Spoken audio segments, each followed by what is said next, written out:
वह भूतनी नहीं मेरे लिए भगवान थी। KRX creation SS channel. बात बहुत पहले की है। एक बार रमेसर काका अपने बेटे से मिलने लखनऊ गए हुए थे।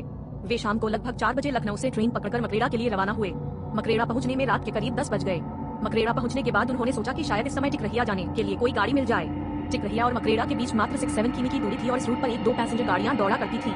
पर मकरेड़ा से टिकरहिया होकर आगे जाने वाली रात वाली पैसेंजर निकल चुकी थी। अब रमेसर काका क्या करें? पहले तो उन्होंने वह रात स्टेशन पर ही गुजारने की सोची, पर फिर पता नहीं उन्हें क्या सूझा कि अपना झोला झंटा उठाए और रेल की पटरी पकड़कर मकरेड़ा से टिकरहिया की ओर चल दिए। टिकरहिया में स्टेशन से थोड़ी ही दूर पर उन्होंने एक झोपड़ी डाल रखी थी और उसी में चाय पकौड़ी आदि बेचा करते थे। रमेसर काका निडर होकर तेजी से पटरी के किनारे किनारे आगे बढ़े चले जा रहे थे। उन्हें तो देर सबेर पैदल ही पटरियों से होकर इधर उधर आने जाने की आदत थी। अस्तुस काली रात में भी वे तेजी से ऐसे बढ़े चले जा रहे थे जैसे दिन का प्रकाश हो। अभी रमेसर लगभग 1 किलोमीटर तक बढ़े होंगे, तभी उन्हें पटरी के बीच एक बकरी मिंगमियाती हुई नजर आई। उन्होंने पास जाकर देखा तो एक बकरी जिसके गले में पगहा बंधा था और वह पगहा पटरी के बीच में फंस गया था।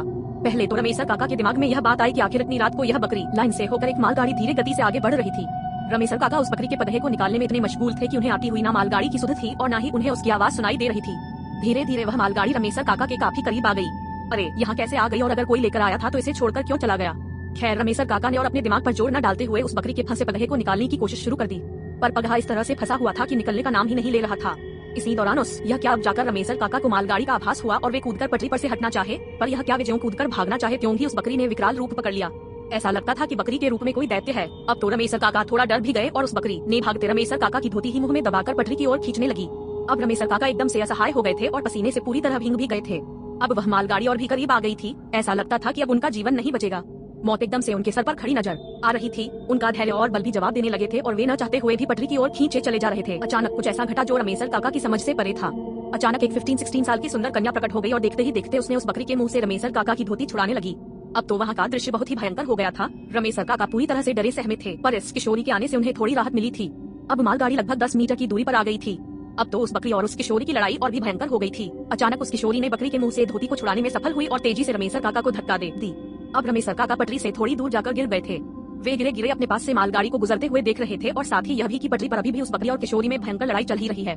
रमेसर काका अचानक एकदम से डर गए। उनके डरने का कारण यह था कि अभी तक तो वे केवल उन दोनों की लड़ाई और गुजरती हुई मालगाड़ी को देख रहे थे, पर उन्होंने इस बात पर ध्यान नहीं दिया था कि वह बकरी और किशोरी उसी पटरी पर लड़ रहे हैं जिस पर से मालगाड़ी गुजर रही है। पर इन दोनों को इससे कोई फर्क नहीं पड़ रहा था और न ही वे दोनों मालगाड़ी के पहियों के नीचे आ रहे थे, और कभी कभी नीचे भी आते तो भी कोई फर्क नहीं पड़ता। अब तो रमेसर काका एकदम से पीले पड़ गए, पर उन्हें इस बहादुर भूतनी लड़की के बारे में पता था। उन्होंने कई लोगों से इस बहादुर भूतनी के किस्से सुन चुके थे जो रेलवे लाइन के आसपास मुसीबत में पड़े लोगों, जानवरों आदि की जान बचाती रहती थी। अब मालगाड़ी गुजर चुकी थी पर उन दोनों की लड़ाई अभी भी जारी थी। अचानक लड़की ने कसकर उस बकरी के पगहे को उसके गले में लपेटकर खींचना शुरू किया। ऐसा लगा कि उस बकरी का गला पूरी तरह से दब गया और वह एक भयंकर आवाज में मियाई। लड़की को पता नहीं क्या सूझा कि उसने उसका पगहा छोड़ दिया। पगहा छोड़ते ही वह बकरी मियाते हुए पता नहीं कहाँ गायब हो गई। अब वह लड़की धीरे धीरे रमेसर काका की ओर बढ़ने लगी। रमेसर काका थूक सटक लिए। उन्हें डर भी लग रहा था, पर उन्हें यह भी पता था कि यह भूतनी उनका बुरा नहीं करेगी। भूतनी धीरे धीरे रमेसर काका के पास पहुंची। रमेसर काका अब उठकर बैठ गए थे। लड़की ने हाथ देकर रमेसर काका को उठाया और दूर पड़े उनके झोले को लाकर दे दी। अब रमेसर काका थोड़ा सहज हो गए थे। लड़की ने उन्हें अपने साथ साथ चलने के लिए कहा। अब रमेसर काका उस लड़की के साथ तेज कदमों से पटरियों पर बढ़े चले जा रहे थे। कुछ दूर चलने के बाद अचानक रमेसर काका उस लड़की का हाथ छोड़ते हुए थोड़ा हकलाकर बोले, बेटी तू कौन है और इतनी रात को इस सुनसान जगह घूम रही थी? लड़की पहले तो थोड़ा सिसकी पर फिर संभल कर बोली, काका 5-7 साल पहले मैं अपने माता पिता के साथ इसी पटरी के किनारे एक मड़ई में रहती थी। मेरे माता पिता छोटे मोटे काम करके गुजारा करते थे। मैं बकरियों को चराने का काम करती थी। अचानक एक दिन मेरे इसी बकरी जो मुझसे लड़ रही थी का पैर पटरी में फंस गया। तभी एक ट्रेन भी आ गई। मैंने उसे बचाने की बहुत कोशिश की और इस कोशिश में इस बकरी के साथ मैं भी भगवान को प्यारी हो गई। इतना कहने के बाद वह किशोरी फूट फूट कर रोने लगी। अब रमेसर काका की हिम्मत थोड़ी बढ़ी और उन्होंने प्रेम से उस किशोरी के सर पर अपना हाथ रख दिया। किशोरी थोड़ी शांत हो गई।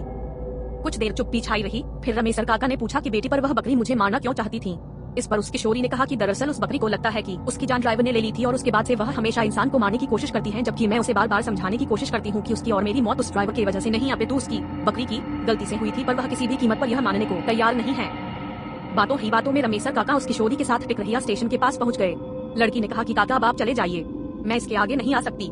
पर रमेसर काका ने उससे कहा कि बेटी तू बहुत ही अच्छी है और मैं चाहता हूँ कि तू भी मेरे घर चले, मेरी बेटी जैसी रहे।